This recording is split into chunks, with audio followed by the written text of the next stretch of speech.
Hi friends, my name is Catherine Kalu and welcome to Soul Chats. Even the spiders take their time, winding their webs with delicate threads, and we can sit and watch as the moon rises, and an army of clouds climb over the mountains as peaceful as a fallen tree, and as wild as a sycamore seed. Hello friends and welcome to episode 6 of Soul Chats. I have a glass of wine in my hand currently because I wanted to say a special thank you to all of you for getting me to 500 listens only after a month of launching Soul Chats.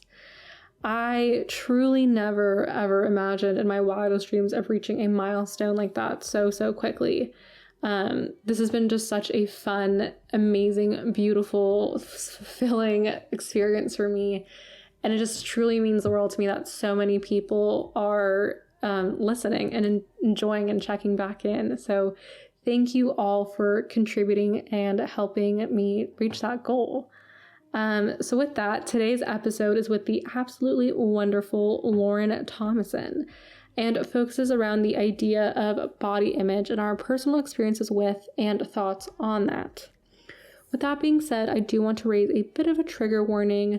We do talk some on body negativity, mention some things related to body dysmorphia and unhealthy eating, which might be sensitive to some people. If you think your soul is just not in the right space to listen to this at this time, no worries. Feel free to check out another one of our episodes instead to get that much needed soul time with yourself. With that being said, I'd love to also encourage you to check out Lauren's documentary, Beyond the Mountain, which she'll mention later on in the episode. As always, links for all of our guest platforms can be found on our website, soulchatsbycatherine.com. Alrighty, friends, I think that's everything. I hope you enjoy the show. I decide to enjoy the ride.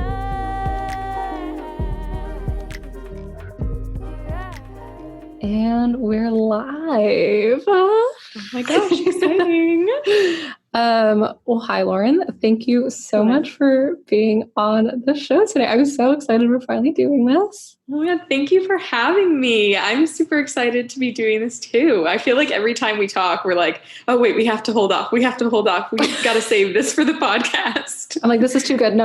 Keep this in mind, but don't talk about it because it's never as good the second time. You know, yeah, we're like, don't exhaust the conversation. Don't do it. As if we could. We could.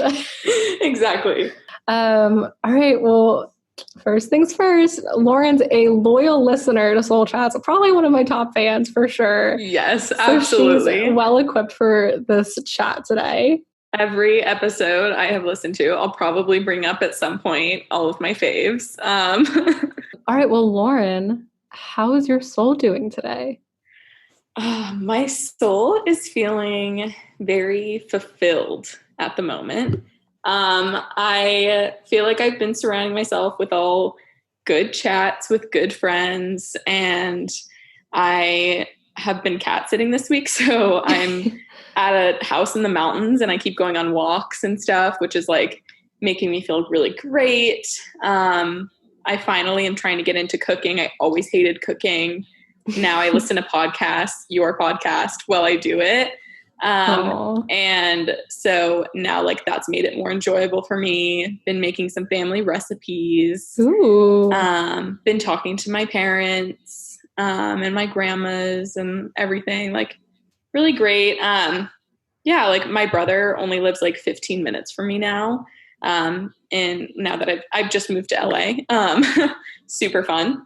You love it. And my brother only lives 15 minutes from me now. So I get to see him and talk to him more often, which is fun. Aww. So yeah, I just feel like I'm surrounding myself with the right people. And even if it's not physically surrounding myself with those people.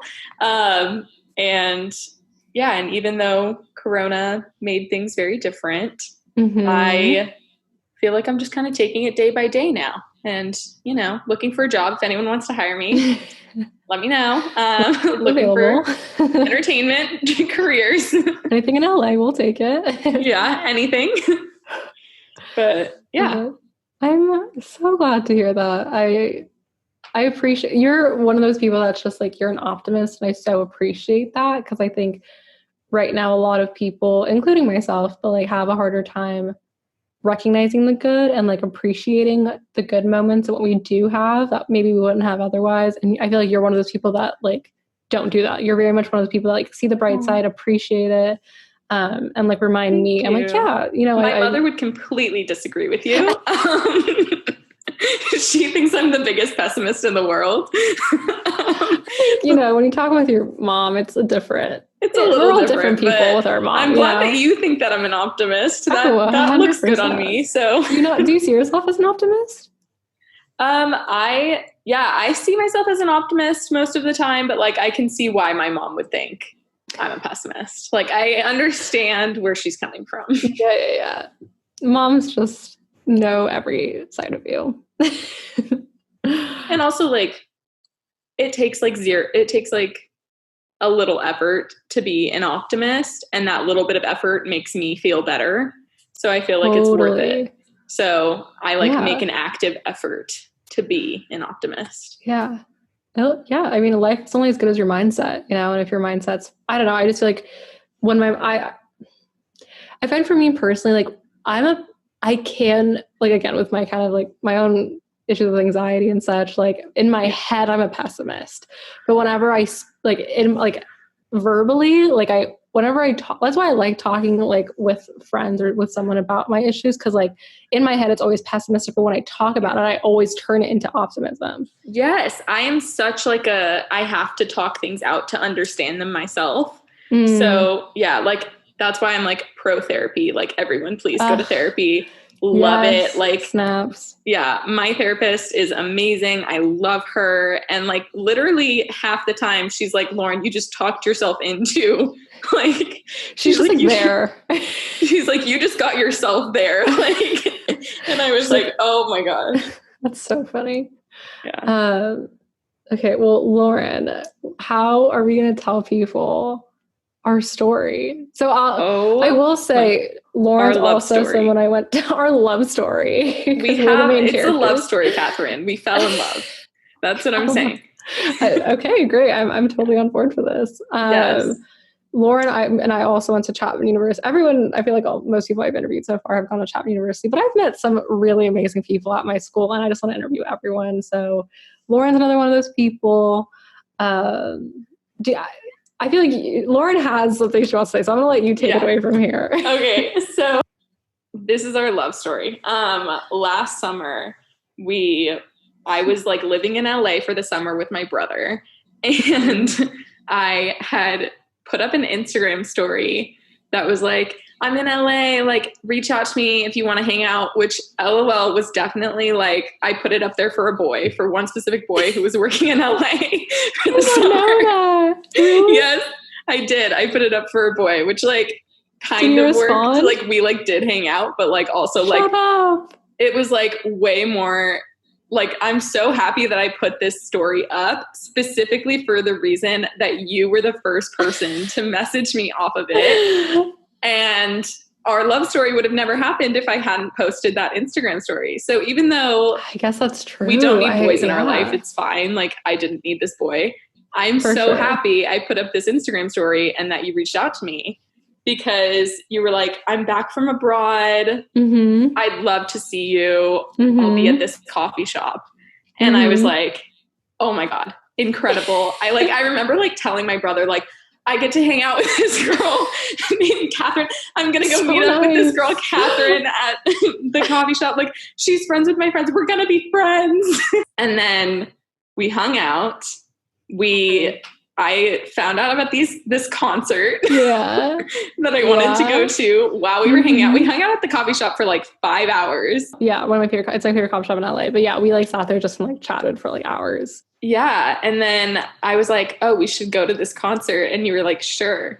So we bought this band tickets. I've never heard of, that you're like obsessed with, but I never, and I literally like played Spotify right then, and I was like, okay. Yeah, they were great. And so we bought the tickets. It was the next weekend or 2 weekends away. Yeah, it was like really soon. And I was like, oh, you can spend the night at my apartment. And you were like, okay, cool. So we were like, just met each other, only hung out the one time. Yeah. And then we were like, let's spend an entire weekend together, sleepover style. Just like, why not? Yeah. And so we went to the concert, which like I lived right by SK's Donuts. Okay. I thought you were gonna skip the donuts, and I was like, Lauren, this is like the most important part of the story. Oh my god, do you want to take it from here? The best donut shop in LA. Like, yeah. I take everyone to this donut shop whenever they come. Like, it's so good. SK's Donuts. SK's Donuts. But yeah, I lived like walking distance. So we had the Uber pick us up from SK's. I mean, we had to get a donut while we were there. Yeah, just like while we were waiting for the Uber, we had to get a donut. So we ate a donut then, and then we had another donut when we got back from the concert. We went. And then the next morning we woke up and we went and got donuts again. Well, the second time, I remember the guy recognized us from like 3 hours before, and he gave us an extra donut because he was like, "Hey," and we were like, "Hey," and we like ate like so. We had like each had 2.5 donuts that night. Yeah, we had 2.5 donuts that night. That was insane. Which isn't, I do that just on the reg, I guess, but yeah. Yeah, I know, not super abnormal, but no, it was just funny because it was like bookending our concert, which was a great concert. Highly recommend that band. Super fun. Yeah, but hilarious. And then the next day, we were gonna go to your pool. We were gonna go to the pool and like hang out. Yeah. But we decided we like were like just browse. I don't know. One of us were browsing online, and we saw that like the Warner Brothers studios were because they have like their tour, like studio tour, like whatever. Yeah. And they're like, oh, there's a sale, and both of us like, oh, we've always wanted to do that. Like that's cool. Yeah. And then I'm like, oh, this sale ends on like Wednesday. Like, okay, what about like? I was like, can you do Monday? And she's like, no. She's like, can you do Tuesday? And I was like, no. Like, and Wednesday didn't work for either of us. And I was like, or one of us was like, why don't we just go now? Just like, well, the sale's today too. Like, what are we doing? And so we went to the Warner Brothers studio tour. You like borrowed one of my shirts, and we went to Warner Brothers, and we have great photos together. It was such a fun time. Like, it was so fun. We went to Central Park. Oh my God, so fun. Oh, yeah, that was the time. That's our love story. But Laura, I would love if you kind of just told people a bit about yourself, your story, whatever you'd like for people to know about you. Yeah, so big question. I am a white cisgender woman. I grew up like very upper middle class in the Bay Area. I went to Catholic school my whole life until college, and even went to Catholic all-girls school in high school, which I'm sure we'll talk about later. And and so that's kind of me. And now I, at Chapman, have discovered that I love documentary filmmaking, and I've recently become a documentary producer. My senior year, I produced a film in Hawaii called Beyond the Mauna. Follow the Instagram at Beyond the Mauna. Subtle plug. But it's a short documentary about the controversial construction of a 30-meter telescope on the top of Mauna Kea on the Big Island of Hawaii. And Noinoi Wong Wilson and Mailani Neal are our two main subjects. And Noinoi is an elder at leading the protests at the bottom of the camp, like blocking people from building up on Mauna Kea. And Mailani is a young astronomer, or aspiring astronomer, studying right now. And they're both Native Hawaiian, and they kind of tell their own narratives of why they believe that this telescope should or should not be built on the top of Mauna Kea. And, you know, there's so much history woven into it. We have a really amazing section about how the land was taken from Native Hawaiians. And we talked to a scholar, Dr. Keanu Sai, about that. And it was such an awesome film to make. And being a woman, I love talking and championing other women's narratives and providing that platform. So I was given the opportunity through Chapman to make a film. They gave us a budget. We had an amazing donor, the Daunt Family Foundation, who gave us $15,000 to make a film. And so getting to pick that film felt like a great deal of responsibility. And one of our directors is from Hawaii and told us about this issue going on. And we all just kind of were really into it. We were all like, this is our film. This is the film we need to make. And almost accidentally, we like stumbled upon all female characters, and I just loved it. And getting to meet so many cool people. 4 different generations of women are in our film. We have a young girl named Kama, who is Native Hawaiian. She was at the camp, and we saw her dancing, and we thought she was so cool. And she was very into all of the rituals and the protocol, which is something that they do 3 times a day there. Highly recommend you look it up if you can. But yeah, loved her, immediately drawn to her. And then, of course, Noinoi and Mailani. And then we had another subject who is Jess, and she is an astronomer who runs one of the telescopes up on the Mauna currently. And so cool. She made the entire astronomy, like she was part of the team that made that facility at equity, gender equity. So there's equal women as there are men who work there, and they make equal pay. So I thought that was super cool and inspiring, and I can't wait for people to see it. But yeah, so being a woman, growing up the way I did and everything, with all the privileges I had and everything, it landed me here to where now I could be producing documentaries and getting to do really cool things. And I just hope that I can make more stories about women and for women. But yeah, currently I'm working on a film with the professor who had that class. And her name's Sally Rubin. She's an awesome filmmaker. And she is making a film about non-binary and gender non-conforming parents, and specifically birth givers. And it's told all through this perspective of children. And it's a fully animated documentary that I am associate producing and assistant editing on. And so that's been keeping me busy during quarantine, which is awesome. And yeah, so I don't know, that's a little bit about me. I love documentaries, and that's currently what I'm pursuing. And while I look for a more full-time job position, whether that's in scripted TV, unscripted, whatever it is, I really love development. At anyone, if they have a job for me, let me know. But yeah, that's me. Awesome. Thank you so much, Lauren. I'll definitely put all the links to especially Beyond the Mauna stuff on the description and the website and all that for people to check out, because it's something I'm very proud of you for doing. And just such an amazing story that I think everyone needs to kind of tune into for sure. Thank you. So me and Lauren, I want, my goal is to have every single one of my friends on this podcast. And a lot of them are down, but they're like, I have no idea what I want to talk about.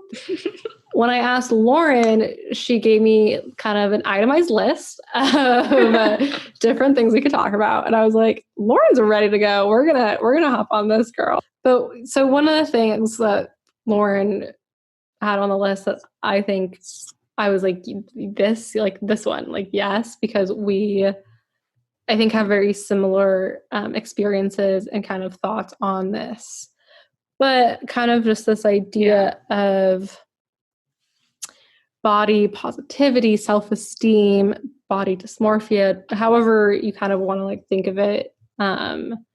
Just kind of like our views of our bodies And I think specifically me and you, Yes. since we're both white cis people, or I'm white passing, whatever, but was about cis females, kind of Yeah. our Yeah. experiences. I mean, I can only speak to my experience, you know, and I think, Yeah. right. And So I I can only think that's speak to kind of mine. where this But yeah. conversation is going to really kind of come from, that like experience and knowledge. Yeah. But so I'm super excited for this convo because it's something that I'm very, very relevant to me, something that I'm continually working on, especially during quarantine, I think. Just in life in general, I think it's been Yes. just this, I can't remember not thinking or having, you know, this kind of Yeah. experience not in my life. So I'm really excited for this Yeah. chat, but I No. kind of want to ask you, like, what made you want to talk about this with me? Yeah. So I would have to say, like, very similarly during quarantine, like, and during this whole pandemic, it's given me a lot of time to myself, whether I like it or not. And I have been thinking about myself and how I view myself. And, you know, like, I've always been someone who enjoys my own company. So, you know, like, I could very easily go watch a movie by myself, happily take myself out to dinner. I think these are all really important things for your self-esteem as well. And it's something that I had worked on very early on in, like, high school, when I just, like, absolutely did not like myself, and, like, did not know my place in the world, could not figure it out, didn't want to figure it out. And so I kind of started to realize, like, hey, like, I'm here, and even if I'm only here for me, that should be enough. And so I started, like, trying to kind of only spend time with myself, and, like, make time for myself every week, where it was like, I need to enjoy my own company. And so now it comes very naturally. I am very much an extrovert. I get my energy from other people, but I can dance by myself in my living room and, like, and do all of that fun stuff. And yeah, and I just enjoy my own company. So during quarantine, then I was kind of like, well, I already know that I enjoy my own company. I'm hating it right now because I'm completely not energized at all. I have I'm not seeing anyone. And so I was like, okay, well, if I already enjoy my own company and I love myself in that way, why can't I love the body that I'm in? And it's always been a thing for me. I've never liked my own body since, like, I remember in the third grade, all the other girls were wearing bikinis, and I was like, no, I'm so much fatter than them. Like, I'm going to wear a tankini. And there was really no basis for that. I wasn't at the time. Like, I look back on photos and I'm like, you were fine, girl. Like you were fine. And like, wear the bikini if you wanted to wear the bikini. Otherwise, you look great in a tankini too. I was like, you're fine. But yeah, so I always, like, and I have that experience every few years where I, like, look back at photos and I'm like, oh, why was she struggling? And then I'm like, I'm still struggling today. So during quarantine, it's become a much more conscious effort to love my body. And so I've gotten very involved in the body positivity movement, but even more so, I feel like rather than body positivity, I really like body neutrality and, like, body acceptance, because I can't, like, there's just no way I'm going to be positive about my body all the time. Like, I'm going to look at myself in the mirror and I'm going to think, like, oh, like, gross, like every once in a while. And it's fine. Like, you know, like, if I wake up from a night where, like, now I'm hungover the next day, like, I should think I look gross. I do feel gross. Yeah. Like, and that's, yeah, I feel gross. Like, I look gross. Like, it's okay not to love my body that moment. And for so long, I felt like I was either hating my body or loving my body. And if I wasn't loving my body, I was a failure because I wasn't being body positive. And I think that, you know, with, like, everything else in the world, like, there's a spectrum. And if you fall right in the middle and you're just like, hey, my body is what it is, it needs fuel to survive, I'll give it some food, but I'm also going to eat cake, which I know isn't good for it, but it's okay. it's okay. Like I've just kind of accepted that. Also, a lot of this came up because I have polycystic ovarian syndrome, or PCOS. So I've been learning a lot more about it recently and like trying to figure out what kind of foods and things are right for my body, and mostly on the basis of like, for the first time ever, I've tried to learn about my PCOS. I got diagnosed 2 years ago. I've been trying to learn about it ever since. And every time I tried to learn about it, I'd just get so angry because I'd be like, why did this have to happen to me? Like the usual things that every human feels about anything. But I was just always like, am I going to have to be gluten-free, dairy-free, everything for the entire rest of my life? And that always seemed really daunting to me. I'm 22. I have a lot more life to live, hopefully. And so thinking about doing something for my whole life, like really scared me. And so I'd ignore it. And every time I wanted to do it, it was always on the basis of losing weight. I was always like, I want to get good with my PCOS because I know if I get good with it, then I'll lose weight. Yeah. And first of all, that's not a guarantee. Like who knows what my body's supposed to look like, or what, like, like this whole idea of like the women in magazines and everything, that's not, or like what healthy is according to society isn't true at all. Like, yeah, like, I love the podcast I Weigh, and they were talking about Lizzo one time, and she is super healthy. Have you seen that girl like kill it on stage? Like she works out, she's on on stage for like hours. Yeah, she's insane. Like she's super healthy. And like, I wish that we could change our perception of what healthy is and stop saying that it's, being super thin with a six pack. Like it's not. Like that's how healthy looks for some people. And so for me, I'm trying to figure out what healthy looks for me now and stop thinking about PCOS as if I treat it, I'll lose weight. And now I'm looking at it as, if I treat it, maybe I'll actually be able to sleep better. Maybe I'll actually have more energy throughout the day. Like maybe my period will come back. Like maybe, like all of these things that are really added benefits to my life. And now I'm finally looking into them. So yeah, so that's quarantine for me in a nutshell. So that's why this whole like talk was really important to me to do with you. I know, you've also like chatted about you and I have kind of similar body styles. What's the word? Body types. I was like, what's body the word? Types? Yeah. And I think we both said this to each other. Like you're the first friend that I do have a similar body type to, that I can share. Not only can I borrow your clothes, but I can also share my clothes with you. Like you're really the first friend that is a bit like not as like a lot of my friends. Our friends are smaller. I don't like using words smaller and bigger, but that's also just kind of factually it. Like we're just also, we got more there. Yeah, exactly. Well, yeah. Cause like very actively, I think we're both trying not to use the words like skinny anymore. Skinny or fat, anything like that. Unless you're talking about like body fat, but I don't know why you'd be talking about. I guess we could talk about that. I think BMI is a myth. Well, I think about me. I think BMI is also an absolute myth. Like bone density isn't considered for BMI. So like I have thicker bones than like some people. I have thinner bones than some people. Like of course our BMIs are good. Like it's BS, but yeah.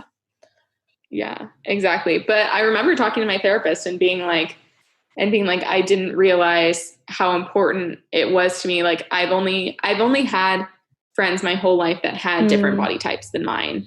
And you genuinely are the first person I can share clothes with. Thank God. And finally, I was like, I needed Lauren has the cutest closet. And I was like, I didn't realize how much that meant to me until I picked something up at the store and you'd say it was cute. And I'd be like, oh my God, you can borrow it anytime. Like, and I was like, I love that. And when I see something that you have that's super cute, I'm like, You're like, haha, I'm not Catherine. that. I'm like, Like, please. I'm like, go off, sis. And then you look better. And I'm like, oh, yeah. Yeah, no, or no, shut up. You know, you look great all the time. No, or we have like the sisterhood of the traveling dress. Oh my gosh. Yes. The red dress. Oh my gosh. Okay, this dress, it's worked on so many different body types, but I remember seeing you wear it and I was like, oh, now I'm going to wear it. Like, I was like, it's my turn. Like, it's great. Like, you wore it in Vegas and it looked bomb on you. And I was like, oh my God, I have to wear it. So then I like wore it to sorority semi-formal or something. Thank you. But yeah, it's just, I didn't realize that was like such a big thing for me until I met you. And I was like, oh my God, this feels so good. Gosh, like, hey. I was like, yeah. And I just felt like anytime I talked to you about anything, you had such an inherent understanding. Like if I talked about my self-esteem or anything, like, you know, I had someone to relate to. And I think, you know, like if we want to segue into the whole media aspect of that too, like, I think that's why representation on screen is so important, is because you see someone and you're like, I feel like that person would have an inherent understanding of what I'm going through in this specific way. And like, so when we talk about it in terms of race, class, like in terms of like anything, and you see these stories that like you feel connected to, it's so important. And so like body diversity on screen is incredibly important. And I don't think we see enough 100%. Of it. Yeah. Especially like going into entertainment. Like I'm super interested I also think in that. Like so the things we see, like just growing up, like the things you see, you're like, this is normal, which I hate that word normal, but like, this is normal. Yeah. And then there's a certain point where you look in the mirror and you're like, well, I don't look like everyone else. I'm not normal. And then at least for me, like that's where the self kind of esteem or the insecurity starts to kind of seep in. Cause I'm like, okay, why do I not look like everyone else? But the thing is like, that's not everyone else. That's just like the 1% that's being shown in, I mean, back in the day, it was like magazine, back in the day, like I'm some like 80-year-old woman, like, you know, whatever, in the 2000s, back like magazine. I remember like looking at a magazine and that was it, you know? And now it's so much more like permeated in social media, in TV, in, you know, everything. Yeah. And it's interesting because I do think there's definitely some progress. Like I saw, there's a Calvin Klein, I don't know if you've seen this, there's a Calvin Klein billboard like in the New York City, and they showed it in 2005 and there was this like thin, like blonde, like, you know, 6-pack, like Calvin Klein, like very sexual, like, ad in 2005. And then they showed, it's like the exact same billboard today in 2020. And it's like this Black woman who's not as, you know, not skinny. I don't know how do you want to word that, but like not thin, who has curves, who has, you know, and both are like, I don't know if the first lady was being healthy. Like, I don't know her body type. I don't know what's healthy for her. Yeah. Both are beautiful though. Both are healthy. Yeah. You know? But it's awesome to see that diversity, and that there is something like Calvin Klein, who is like a major, like kind of label, who, you know, is involved in intimates. Like there is progress, but like me and you talked about, like, I want to talk about the book when you called me like freaking out about. Oh my God. Yeah. The book, hold on. I'll get you it's called The Dare, and it's by, who is it by? Elle Kennedy. Let me pull it up. Elle Kennedy. Yes. The Dare by Elle Kennedy. And so I grew up, I've always been like an avid reader. These are like kind of like a sexy kind of books, like, you know, the type. But I read this series, like pretty, like my friend had recommended it to me like early on in college. And so I read the whole series, loved it, really like her writing, like super great. It's about like really hot hockey players. Love to hear about it. Love to hear it. Super easy, like beach read vibes. Like love it. And recently she, like just a couple months ago, she came out with a book called The Dare. And for the first time ever, like I felt like this girl had a similar body type to mine. Like she talked about her weight fluctuating and about like a lot of the same self-esteem issues that I deal with when I see my body. She was talking about, and she has a love story with a really hot hockey player. And I was like, oh, like I deserve a hot hockey player if I want a hot hockey player. Like, but yeah, and she like, you know, she talked about having big boobs and having like, and being curvy. And like, she's like, when I'm working really hard, eating all the right things, I am like a slimmer waist, and then she's like, but also I like, if I want to have something, like, then I get like bigger. And she's like and it's just like, I had never even thought about the fact that I needed to see body diversity in books, like never even thought about it. And then read this book and was just so like taken away. Like, just like, I felt like it was something I probably needed my whole life. Like I started like reading, you know, the YA romance novels, like when I was like 14, and like, how great would it have been for a 14-year-old girl to read about more than just like, I felt like constantly what I was reading, like, was about girls who like have flatter chests or like, and that was always like a reoccurring motif. And, you know, and like those self-esteem issues were dealt with like very frequently in the books that I was reading. Valid. And yeah, and it's super valid. And I have a lot of friends who have expressed their self-esteem issues like with their chest, because we do like really sexualize bigger chests. And so like, I know a lot of people, they're like, I don't feel sexy because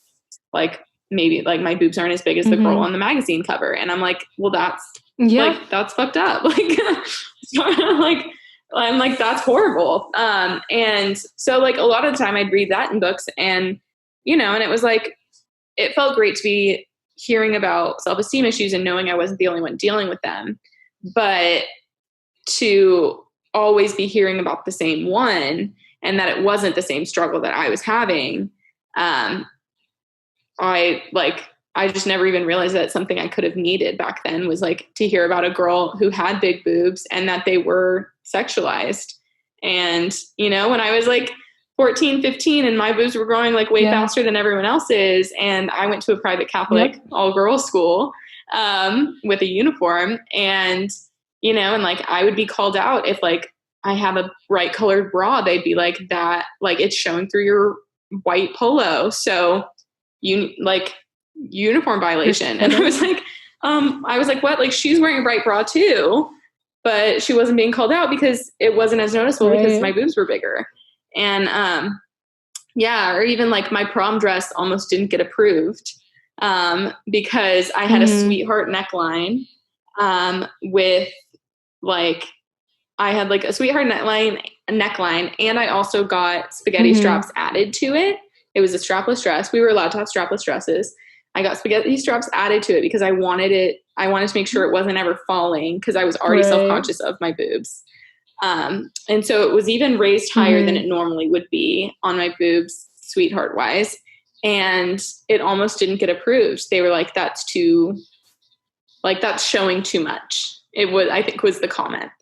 We all had to stand in a line. It was for my senior year. We wore our prom dresses in our senior year charity fashion show. Just like random Catholic school, private school things. But yeah, so I was standing there in the dress, and we were all lined up, and I was standing next to one of my friends who very much had like a deep V cut in, and it like went all the way down, like right above her belly button is like where her deep V cut into. And then it had like a nude, like mesh over that part. And it was gorgeous. She looked beautiful. And she was standing next to me being like, oh my God, I hope my dress gets approved. Like, I don't have another dress. And I was like, dude, same. I was like, except like, I had no worry. Like, I was like, oh, like, I hope your dress gets approved too. Like, I didn't even think that I would have any concerns. I literally got straps added because I wanted to be more conservative because I was already self-conscious. So then these women came out to me and they looked at my friend, were like, oh yeah, you're approved. Like, no issue. She was like, oh, thank God. And I was like, yes, good for her. And then they came to me and then they had an issue with my dress. And I was like, what's the issue? And they were like, it's showing too much of your boobs. And I was like, what? I was like, do you want me to like wear a turtleneck? I was like, even then you might say it's too tight. Like, I was like, I can't help it. So it was always an issue for me with that. And I just, reading this book finally gave me some, like, I don't know, much needed support, I guess, of like feeling seen.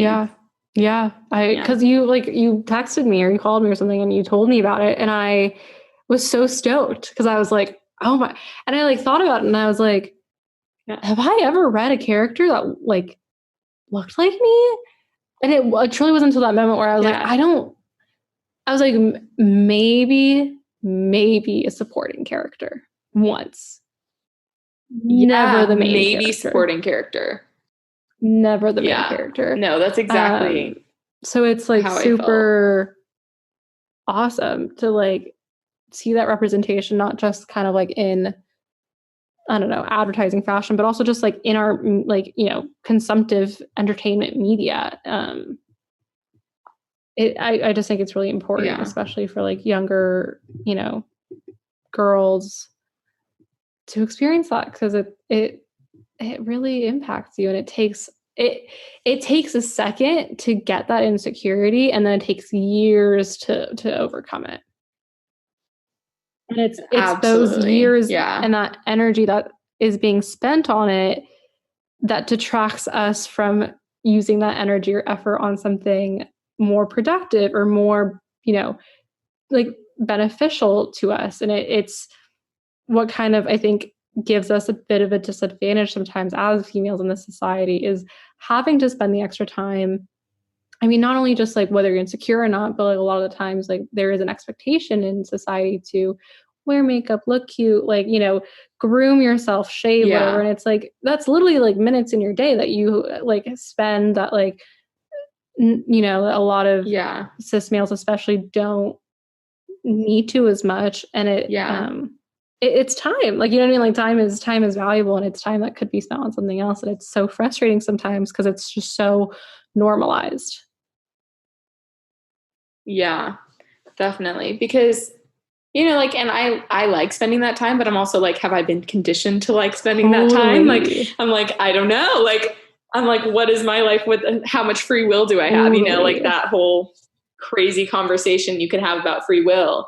And I, you know, like I do like spending the time to paint my nails, do all that. But then I get so irritated when they get chipped the next day. And I'm like, and so then I don't even bother. So like, I don't know, in quarantine, I have not painted my nails. I think I painted them once in all of quarantine. And I was like, did I really ever enjoy painting my nails? Or did I just like how they looked for that 5 minutes when they were okay before they chipped? And did I just want people to think that I was the kind of girl that painted her nails? Like, who's it really for? Like, you know, like I just, absolutely. And something I've realized that I do like though is I do really enjoy shaving my legs and stuff. Like I love the feeling of like sweats pulled over, like freshly shaved, moisturized legs. Like feeling, oh my God, feels so good. But even then I don't do it nearly as often as I used to. And now, but it does feel like a luxury every time I do it. So like, it's nice. So like, it's just, I feel like quarantine has finally given me that time to kind of explore my body in a different way and like know and like really take the time to be like, what do I like? What do I not like? Why am I doing what I'm doing? Why do I tell myself the things that I tell myself? When I look in the mirror, what are the first 3 things I notice? And why are those the first 3 things I notice? Like, like, I just take that time a lot more now. Yeah. This is like super random, but for the first time ever in my life, 4 days ago, I went to go visit my friend who's part of my quarantine crew. And I wore only a sports bra and leggings. And I have never in my life, like, which this seems crazy to people because, like, also I was a dancer for 15 years. Like, I did whatever. Like, I've never in my life only worn a sports bra as a shirt, like, out. No, that's like, no, never. And I was like, and I felt confident. And then I got there and she was like, you look amazing. And I was like, thanks. And she was like, new look. And I was like, yeah, like, kind of. And she was like, well, you look great. And I was like, thank you. But yeah, I don't know. It was like I think something is finally going right if I feel like I was confident enough to do that. And I was only going to the one place. I was seeing the one friend who I have seen in every stage of it. She has seen me change. Like, it's like, it didn't matter, but to me it mattered that even the walk from the car to her front door, I wasn't wearing a shirt. Like, to me that mattered. That's a huge, I like completely understand. Like, I've never done that. Like, I just straight up have never done that. And that's that's a step, you know, like that's such a like moment. And I'm really like, I'm glad and I'm so grateful because that's super awesome and I'm happy for you. One thing I've kind of been thinking a lot about lately is just kind of like viewing my body through different kind of lenses. Because I know one thing me and you have talked about, so we're both kind of have bigger chests.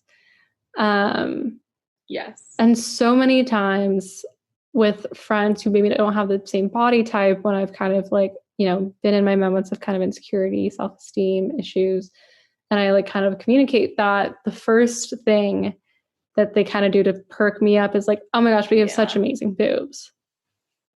And I'm like, I'm like, I do. So do you. Like, you know what I mean? Like, everyone has great boobs because there's no such thing as a bad boob. Like, you know what I mean? Like, I don't see that. Yeah, literally. Like, but when people are saying you have great boobs, I think what that actually means is like, you have boobs that are appealing to the male gaze. Yeah, absolutely. And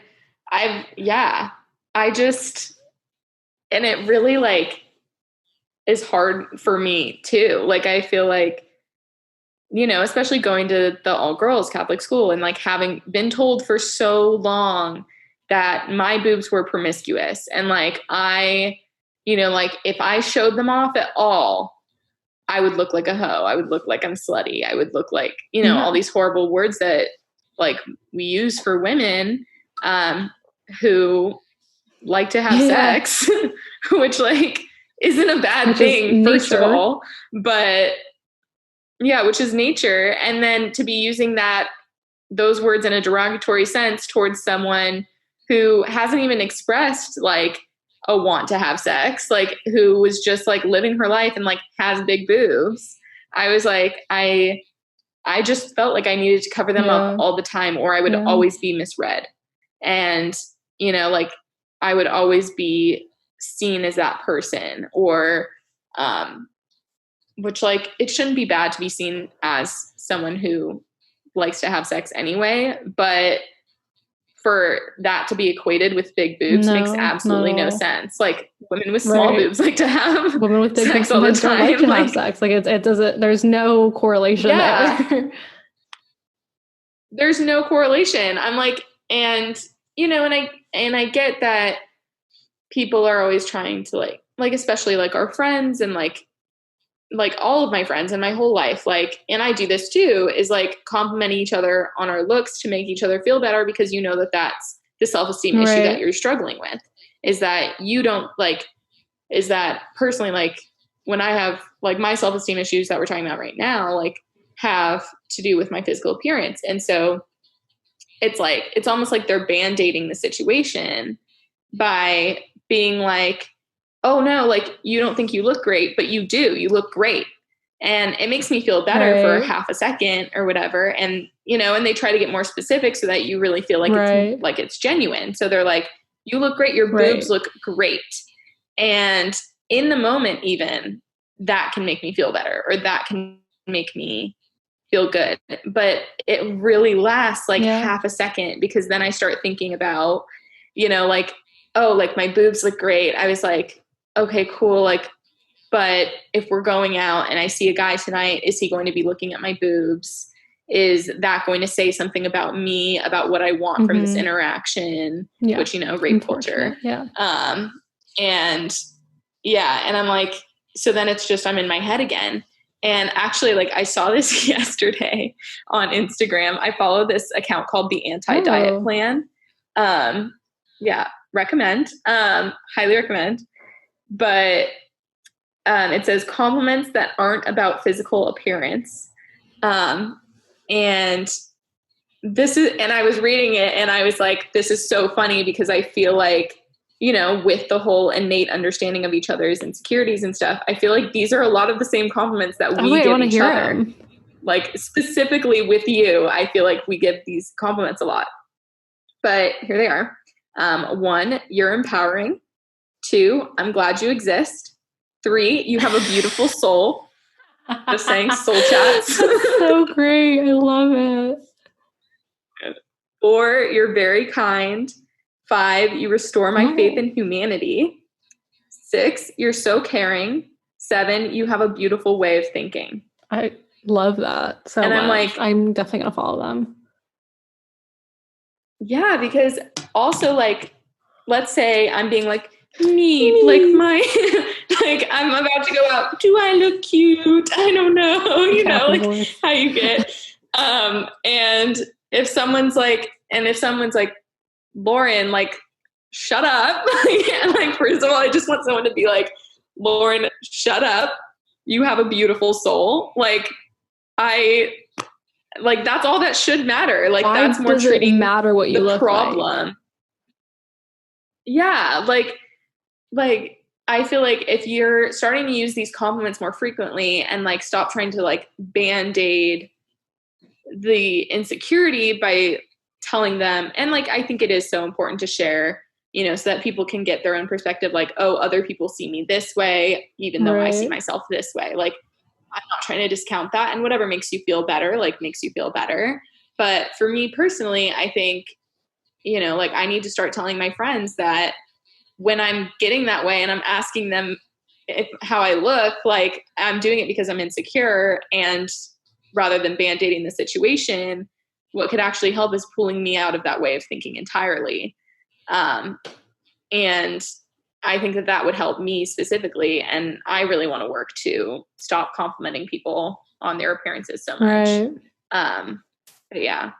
But I'm also going to admit, when I showed up to my friend's house the other day in my sports bra and she was like, oh my God, you look so great. It did feel good. We're conditioned and we're, you know, we're trying to like heal and move forward from something. And I think it's a process. I think that's the goal. And it's going to take things like that to get us there. Like, kind of like you were saying, like getting to that body neutrality. I think body, like, you know, we're in a body kind of negative kind of headspace a lot of the time. So I think you need to kind of add the body positivity to get to the body neutrality, you know? It's just math. I get you. A little formula there. No, but 100%. Like, I don't, it's so frustrating because I'm like, there's literally the way I look, the only value I put into the way I look is like, this is like my family, like these are like, this is my ancestors. Like I've come to be the way I am because all these people have worked and lived and experienced so that, you know, I could be here. And I think that's the beauty in the way I look and the way I am, or like physically. Other than that though, it's about how I feel and whether I'm, you know, able, like if I'm healthy, if I'm very lucky to be able-bodied, you know, and appreciating the fact that I can walk and I can move and I can, like, what does it matter if my thighs rub together? Like, it's a little frustrating. Like, I need to put deodorant between them. Like, a little annoying and stuff. Yeah. Chafing hurts a bitch. like hell.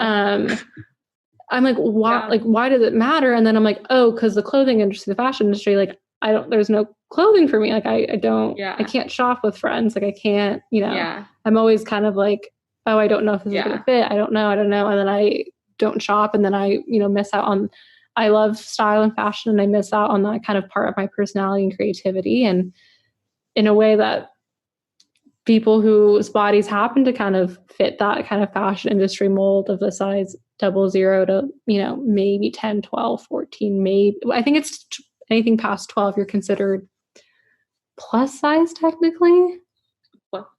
Oh, I think so, but I think plus size models model at 8 start at 8. Yeah.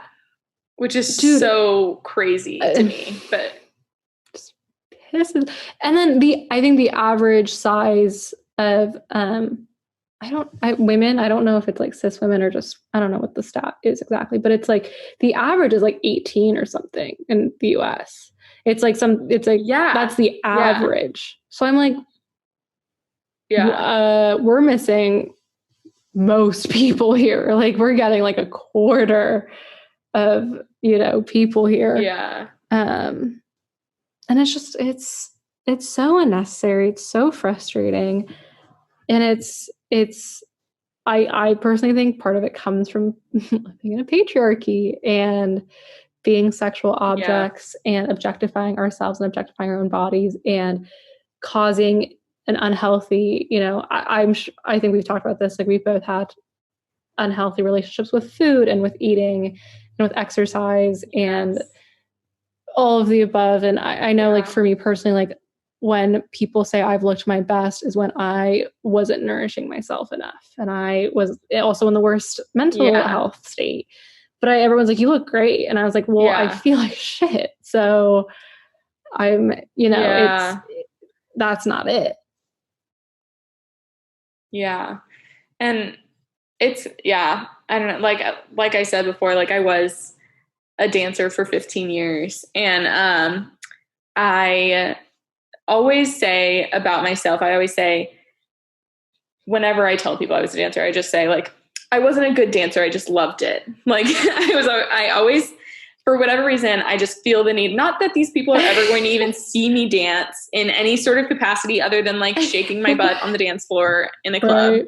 Like no one's going to like watch my performances from the past or anything, but I belonged to a dance studio. I competed from 8th grade through my senior year, took a break my sophomore year of high school. And I did that for so long. And then I got to Chapman, I got to college, and I was just like, oh my God, like, I don't even want people to know that that was part of my life, because I don't want them to assume, because I know that I'm a good dancer.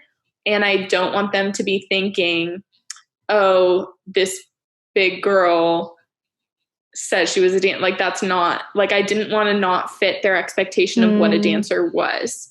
And, and like, I went to school with people who got into like amazing dance program, or I went to my dance studio with people who got into amazing dance programs. And like, that was just never my path. I wasn't as interested. I didn't dedicate as much of my time to it. I genuinely did it after school because I liked going there and I liked moving my body. And the fact that, like, I hated ballet my whole life. And only recently have I been able to admit to myself, I didn't hate ballet because I didn't like the rules. I love rules. I am such a rule follower. I love structure. I didn't hate it because of that. Like, ballet was beautiful. I liked the music. I liked the movement. I liked the rules. I liked the structure. What I didn't like was putting on a leotard and standing in a room full of other women who were so much smaller than me. Like, that was why I didn't like ballet, was I didn't like having to feel that way every single time I took it. So I avoided it as much as I could. And, like, ballet definitely improves your dance skills, like in any genre. It's kind of the basis of dance. So like, if I had been able to let go of that, maybe I would have improved and I would have been what I saw as more of a, like, a good dancer. But yeah, I only ever competed in hip hop. Anything that I thought I wasn't good at or I didn't look right for. I liked hip hop because of the baggy clothes, especially back then. Like, now people wear a lot more skin tight in every genre music, but in hip hop especially, it was like you'd be wearing like baggy like harem pants and like sweats and stuff, like huge bulky shoes. I was really into sneakers when I was younger, and like had like the like huge colorful sneakers all the time, and like a baggy like tank top or something on top. And I felt most comfortable because I felt like I wasn't needing, like my body wasn't as much the focus when I was in hip hop. But yeah. And so like looking at it from that perspective now, I'm like, God, that was so stupid. I could have given it so much more my all if I hadn't been thinking about this constantly. If I hadn't been worried about, you know, like maybe I'd be on more competition teams at my dance studio than just hip hop if I wasn't so worried about having to change in a huge room, like with no cover, like, and yeah. And like, you know, we would have to change for like conventions and stuff. You'd basically wear like a sports bra and spandex or like booty shorts. And then you'd like layer. So like you're taking all different classes all day for like 2-3 days at a convention center in like a big ballroom, guys and girls. And you're expected to be able to change for whatever. So people would just wear the sports bra and booty shorts when we were doing ballet in the morning. And then you'd put sweats over the booty shorts and like maybe a t-shirt on or a flannel around your waist or something. Like, again, this was the style for hip hop when I was in high school. But yeah, you do that. And I just remember putting on like I would do all of that, but I'd be wearing leggings and like a t-shirt because I could not possibly fathom wearing just spandex and a sports bra. And so I'd be like sweating profusely, like in all of these layers of clothes, like all the time at my dance studio. And I would like try to change super quickly, like off to the side, and like ask my friends if they could cover me, which they thought was weird because like no one else needed cover. And it was just a different experience. And so I don't know. It's like everyone loves to move. Like whether you like your body craves movement. With PCOS, my movement gets a little bit more complicated. Like I've just been learning that my body might not always crave movement, and that could be because of something I'm eating, or it could be because my hormones are just fluctuating wildly or something. But if you're starting to treat the PCOS at its like most, like, I don't know, like not just when you're not treating the symptoms, you're treating the problem, then your body should start to crave movement again. And a lot of the time I talk myself out of movement just because I'm afraid of how I look, or afraid of like, you know, even walking around the neighborhood, how I look could be as like around this neighborhood here where I don't know the neighborhood as well. The things that factored into my first walk, I was like, well, what if it's dangerous? You know, think about your safety, first of all. I was like, I don't know the neighborhood. I don't know the people in the neighborhood. I don't know what I should be doing. It was like 5 p.m. when I went on this walk, still light out, but I was nervous. So I texted my friend and told her to track me. Shout out to Abby. So I was like, okay, one issue solved. And then I was like, okay, like, what do I wear? I was like, I had been wearing sports bra and leggings all day in my house, and then in the house that I'm cat sitting. And I was like, okay, like I'll just throw on a baggy shirt or whatever. I just don't want people to sexualize my body. I don't want people to even see my big boobs. Like I never want that to be a thing, especially when I'm thinking about my safety too. Cause women are taught that it's their problem. And then, and then another, just like other thoughts. I was like, I don't want to look stupid. I was like, I don't know where I'm going to be walking. I don't know like where to go. I literally probably very creepily, like saw this other young girl who was like around our age, like walking with her dog.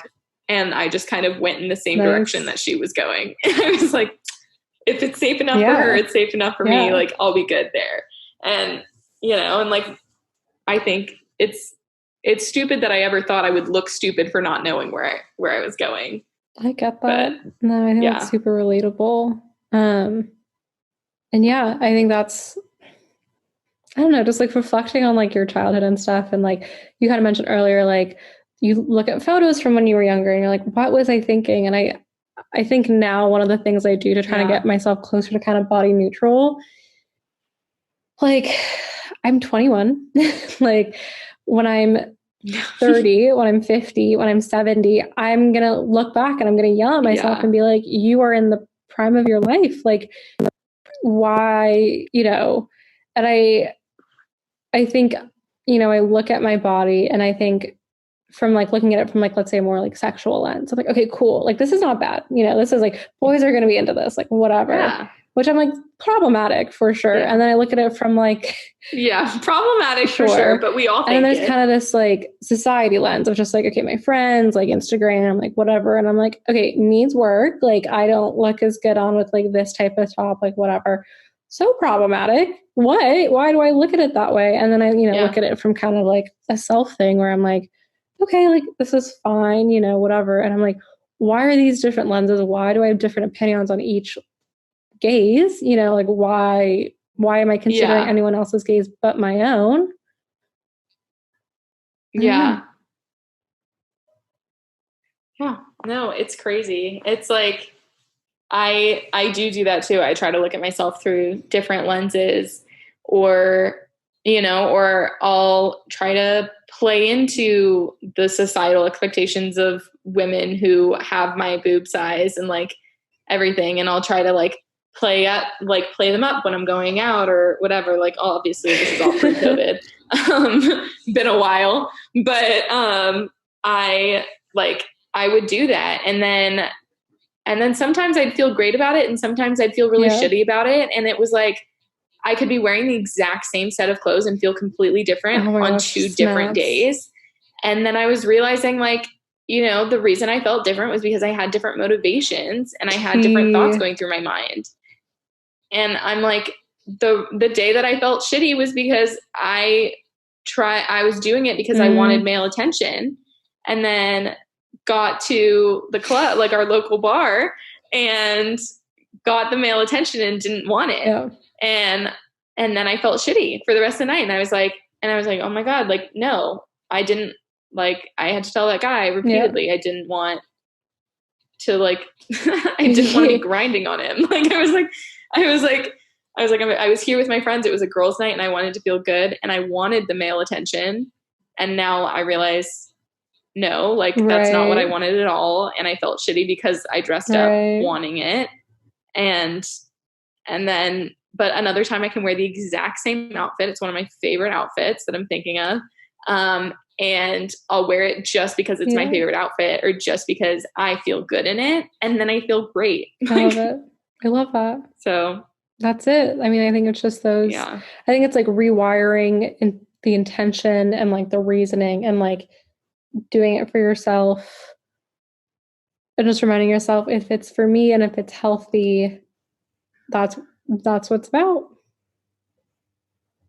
But I appreciate you and I appreciate this chat, and there's someone I can relate to. And like I know this chat's a bit more specific to like me and your body types, but I think anything can be kind of translated into people's, kind of more personal insecurities with their body type or their body experience. Definitely. And I know it only like amplifies when you're dealing with different identities in addition to this one, like, especially with PCOS, I just want to mention like, which also like everyone, you should like 1 in 5 women have it, I believe. But yeah, it's one of the most common, sorry, I'm on the PCOS Nutrition Center website.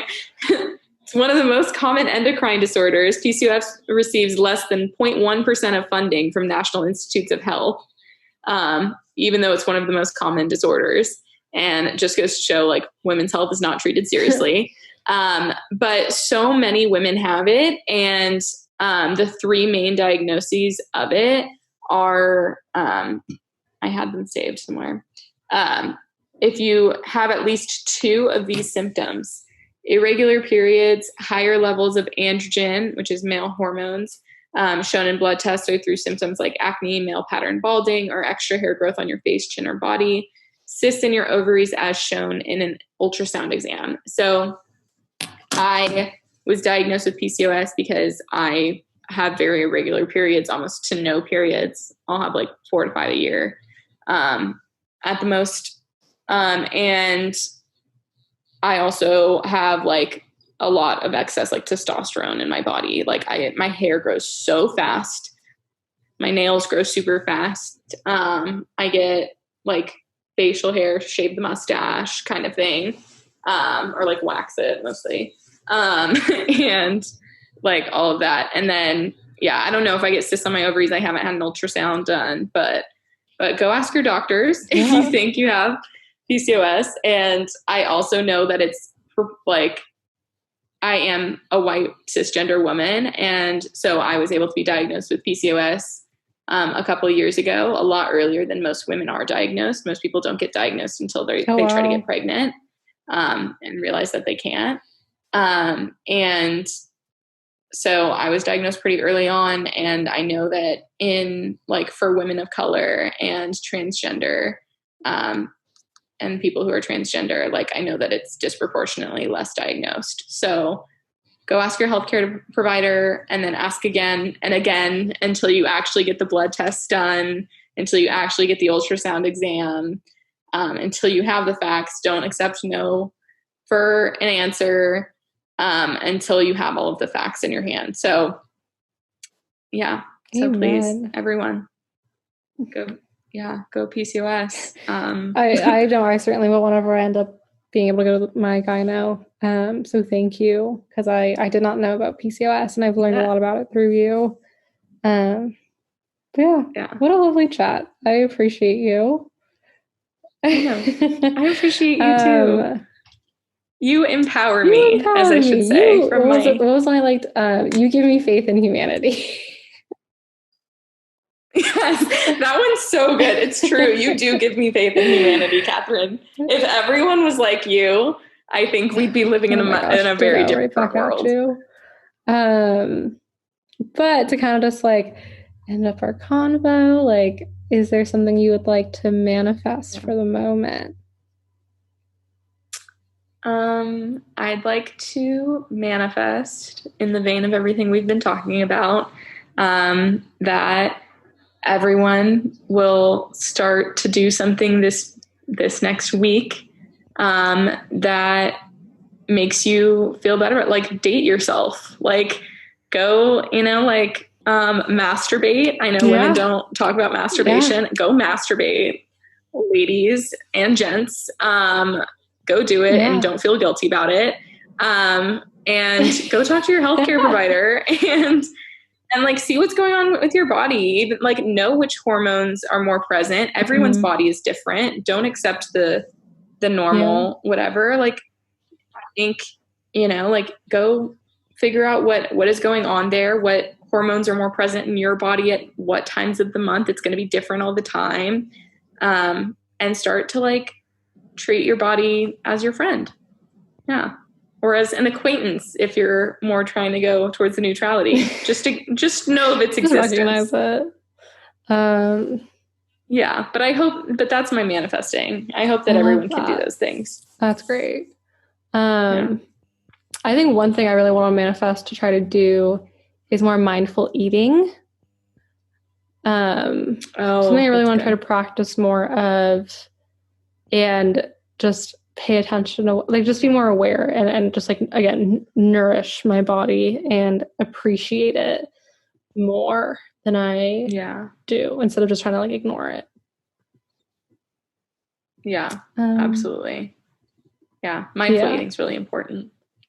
But yeah, I need to stop like reading stuff and like watching stuff when I eat, like, and just like one meal of the week, like just like small steps, or, I think just, also just appreciating food and like the privilege that, us being able to be food secure has. Absolutely.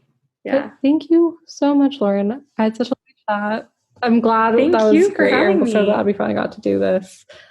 But I love you, and I'll probably talk to you. I love you too. Like 5 minutes. I will talk to you soon. Yeah, I know. I'll probably FaceTime you in like 5 minutes. Love you so much. I'll talk to you soon. Bye. Love you too. Bye. I decide to enjoy. Soul Chats is created and produced by me, Catherine Kalu. Branding and design is completed by Tracy Keller. Theme music is Buen Camino by Miss Brightsea. Be sure to check out and support these fellow creatives by visiting my website, soulchatsbycatherine.com.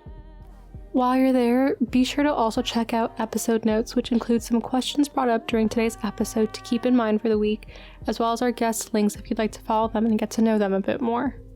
You can also find links to the show's social media platforms where you can keep up with what Soul Chats is doing next and connect with our community. And of course, please do not forget to subscribe to Soul Chats wherever you listen to podcasts.